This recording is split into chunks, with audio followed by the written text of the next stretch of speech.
Hello, Alfred Brock here with the Wayne Focus, and we're going to be talking about Kensington, Philadelphia, and what's going on over there. Now, Kensington, Philadelphia has a drug problem, and spectacularly, it is in regards to opioid addiction, though all the other illicit drugs are well represented in that community. They're traded and used openly on the street in broad daylight. The neighborhood enjoys national attention right now and international attention as well, and is a public display of the opioid crisis in action. It's often represented as unique to the United States. However, the experience there is quite well known around the world. In Canada, Mexico, Germany, England, New Delhi, Moscow, Beijing, and elsewhere, Kensington itself is located on the east side of Philadelphia in Pennsylvania in the United States. Historically, the area has been economically distressed, and currently it's referred to as being in decline, but free fall might be a better epithet to apply. Poverty and crime are sometimes mentioned as problems that have contributed to the prevalence of drug-related issues, but these labels are meaningless in attempting to understand this current public health crisis.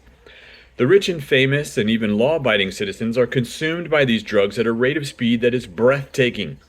Not as fast as a car accident or a bullet or knife wound, these drugs, however, nevertheless lead to the same sad ending: premature death.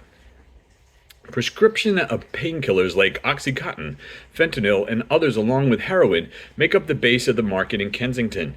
Many people point hopelessly at Kensington and claim that the drug issue there is the abuse and addiction to opioids. There they leave it. There are no questions about where these prescription drugs come from or where the illicit drugs arrive from. There are no questions about where these profits go to. There are no comments on how chemists can make perfect copies of them and have them available for sale not only in Kensington, but anywhere in the United States. There are no conversations on how heroin is still reaching Pennsylvania, which is over 2,500 miles from the nearest possible poppy fields. If we look to Western Asia for sourcing, then the distance is over 6,800 miles. If from Southeast Asia, then over 8,928 miles. Yet, you could go to Kensington, Philadelphia right now and buy heroin at your convenience for a reasonable price, considering what it cost in the past. Now, someone is making some effort somewhere. The common talk is that the drug trade in Kensington is complex. Then the obvious turns to something foul, and we are told that the drug trade in Kensington often involves open-air drug markets. So we have this framed like that. All the work that is done to create, ship, market, deliver, and charge for the drugs glossed over. The drugs then, we are told, create things like thievery, prostitution, and meaningless violence. In fact, the need for the money to buy the drugs people have become so addicted to and poisoned by lead to those choices to rob, prostitute with violence as a means of exchange. Violence, it must be clearly stated in these areas like Kensington, is not just sourced from the drug users, but also by the drug dealers and financiers who use it as a tool, as you and I might use a keyboard or a wrench to get our jobs done. There has been some talk that Kensington has become a focal point to fight drug trafficking and addiction, but if we look at the bigger picture, we can gather another impression. Some drugs have been decriminalized, and it is a fact anyway that it is impossible to arrest our way out of the problem. We just can't arrest our way out of the problem. Even when large drug shipments are seized, often the drug runners are released, if not immediately, within a matter of days. Rarely, it might take a couple of weeks. Even when the cases go to trial, there are few convictions and even fewer days served in jail. As for fighting addiction, the fight seems to be crowded around how to stop it. Provide rehabilitation, offer drugs for free, decriminalize everything, and license it like alcohol and marijuana? No one can agree. Except for the drug dealers, they would prefer everything to stay just the way it is. People are responding. From individual efforts to wider projects and programs, we see organizations, community groups, and some government agencies working to address the drug problem in Kensington.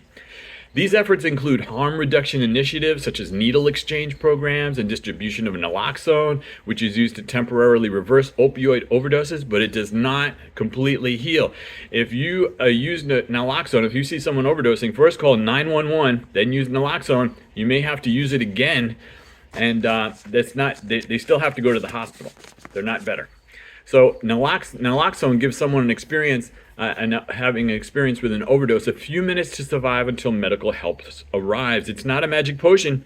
Most importantly, it requires someone to call 911 and then administer the drug.